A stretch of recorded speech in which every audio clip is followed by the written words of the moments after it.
कृष्ण की कृपा,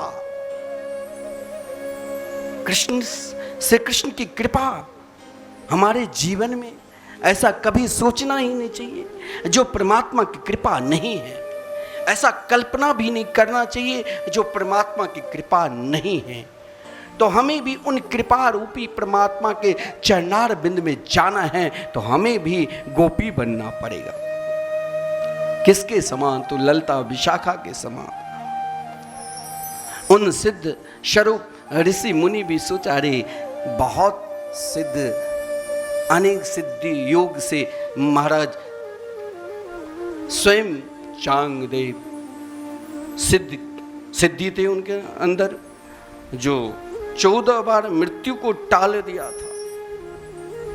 लेकिन एक कृष्ण प्रेमी संत ज्ञानेश्वर ने जड़ पर बैठकर कहा, नहीं नहीं, ना हमें यह अस्तर चाहिए, ना आपको चाहिए, हमें कन्हैया की बंसी की धुन की अस्तर चाहिए। तो भगवान ने कहा, बस ये अस्तर के लिए तुम्हें भी गोपी बनना पड़ेगा।